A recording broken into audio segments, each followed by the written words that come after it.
राहुल एकदम सिंपल जिंदगी जीता था। मिडिल क्लास फैमिली, प्यार करने वाले माँ बाप, छोटा सा घर, पर सुकून वाला और बहुत प्यारा। उसका सपना था अच्छी पढ़ाई, पक्की नौकरी और एक अच्छा भविष्य। एक सिंपल लड़के के सिंपल सपने। वो खुश था और संतुष्ट। माँ के साथ राशन लाने में मदद करता, पापा के साथ चाय पीता और बातें करता। जिंदगी एकदम आराम से चल रही थी, बिना किसी परेशानी के। फिर एक दिन सब बदल गया अचानक। पड़ोस में एक नया परिवार आ गया, बड़ी सी गाड़ी, नए नए फर्नीचर और सजावट, और एक लड़की। उसका नाम था अनन्या, बहुत प्यारी। अनन्या सबसे अलग थी। उसकी हर बात में एक अलग ही चमक थी, जो किसी को भी उसकी तरफ आकर्षित कर सकती थी। उसके बारे में सब कुछ चमकता हुआ लगता था। उसकी हर चीज में एक अलग ही चमक थी, चाहे वो उसके कपड़े हों या उसके गहने। उसके कपड़े, उसकी मुस्कुराहट, उसकी हंसी, उसकी हर अदा में एक अलग ही बात थी, जो उसे सबसे अलग बनाती थी। वो एक सितारे की तरह थी, जो बहुत तेज चमक रहा हो। उसकी चमक इतनी तेज थी कि कोई भी उसे नजरअंदाज नहीं कर सकता था। राहुल ने इतनी लग्जरी सिर्फ फिल्मों में देखी थी।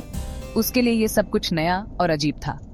उसे कुछ अजीब सा लगा, थोड़ा इनसिक्योरिटी। उसे समझ नहीं आ रहा था कि वो इस दुनिया में कैसे फिट हो सकता है। अनन्या की दुनिया बहुत बड़ी थी, उसकी एक छोटा सा दायरा। उसकी दुनिया में सब कुछ बड़ा और भव्य था, जबकि राहुल की दुनिया छोटी और साधारण थी। वो उसे दूर से देखता था, उसकी हर हरकत को ध्यान से देखता और उसकी हर अदा को सराहता। उसका चलने का तरीका, खुद को कैरी करने का तरीका, उसकी चाल में एक अलग ही नजाकत थी, जो राहुल को बहुत भाती थी। उसमें एक अलग ही ग्रेस था, जो राहुल को बहुत अच्छा लगता था। उसकी हर अदा में एक अलग ही आकर्षण था, जो राहुल को उसकी तरफ खींचता था। वो जानता था कि उनकी दुनिया अलग है, फिर भी वो उसकी तरफ खींचा चला जाता था, जैसे कोई चुंबक उसे अपनी ओर खींच रहा हो। फिर भी वो उसकी चमक की तरफ खींचा चला जाता था। उसकी चमक में एक ऐसा जादू था, जो राहुल को उसकी ओर खींचता था, चाहे उनकी दुनिया कितनी भी अलग क्यों न हो। उनकी पहली बातचीत बहुत छोटी सी थी। सुबह की सैर पर एक छोटा सा नॉड, फिर गेट के पास खिले हुए चमेली के फूलों पर एक मुस्कुराहट। छोटी छोटी बातें, शायद अनन्या के लिए कुछ खास नहीं, लेकिन राहुल के लिए वो अनमोल थीं। वो लोग ज्यादा बातें करने लगे, मौसम के बारे में, किताबों के बारे में, अपने दिन के बारे में। अनन्या अपने पैसों के बावजूद बहुत अच्छी थी, डाउन टू अर्थ। राहुल उनके मिलने का इंतजार करने लगा था। उसे उनकी बातें, उसकी हंसी बहुत अच्छी लगती थी। उसके दिल में एक छोटी सी उम्मीद एक कली की तरह खिलने लगी। चौथा भाग, दिल का द्वंद्व। जैसे जैसे दिन हफ्तों में बदलते गए, राहुल का प्यार और गहरा होता गया। अनन्या की हंसी उसकी पसंदीदा धुन बन गई थी, उसकी मुस्कुराहट, उसकी धूप। वो उसे अपने दिल की बात बताना चाहता था, लेकिन डर उसे रोकता था। उसके रिजेक्ट करने का डर, उनकी अलग दुनियाओं के टकराने का डर। उसका दिल अनकही भावनाओं से भरा था। उसने कई खत लिखे, अपनी भावनाओं को कागज पर उतारा, पर फिर उन्हें फाड़ दिया। एक सवाल उसे परेशान करता था, क्या उसके जैसे सिंपल लड़के का अनन्या जैसी लड़की के साथ कभी कोई चांस होगा? 5वां भाग, उम्मीद की किरण। यह कहानी है एक छोटे से गांव की, जहां हर शाम एक नई उम्मीद की किरण जगमगाती थी। एक शाम राहुल ने अनन्या को अपने पोर्च स्विंग पर बैठा देखा। वो कुछ सोच रही थी। उसकी आंखों में एक गहरी उदासी थी, जैसे कोई बड़ा बोझ उसके दिल पर हो। वो उदास लग रही थी। उसकी उदासी ने राहुल को भी चिंतित कर दिया। उसने हिम्मत जुटाई और उसके पास गया। उसके दिल में कई सवाल थे, पर उसने कुछ नहीं कहा। वो उसके बगल में बैठ गया, कुछ बोला नहीं, बस सुनता रहा। उसकी चुप्पी में भी एक गहरा स्नेह था। जैसे ही उसने अपने दोस्त के साथ झगड़े के बारे में बताया, वो सुनता रहा। उसकी बातें सुनकर राहुल को एहसास हुआ कि अनन्या कितनी परेशान है। उसने उसे सपोर्ट किया। उसके शब्द सिंपल थे पर सच्चे थे। उसने कहा, सब ठीक हो जाएगा, मैं तुम्हारे साथ हूं। जब वो मुस्कुराई तो राहुल के अंदर एक गर्माहट दौड़ गई। उसकी मुस्कान ने राहुल को भी खुश कर दिया। उस रात राहुल के दिल में उम्मीद की एक किरण जागी।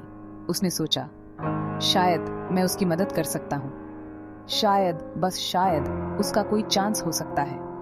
उसने सपने में देखा कि वो और अनन्या एक साथ खुश हैं, और यह सोचकर उसके चेहरे पर एक मुस्कान आ गई। छठा भाग, इजहार करने की हिम्मत। राहुल ने कई दिन हिम्मत जुटाने में बिताए। उसने कई बार अपने इजहार का प्रैक्टिस किया। उसका दिल जोर जोर से धड़क रहा था। उसने दिवाली पर उसे बताने का फैसला किया।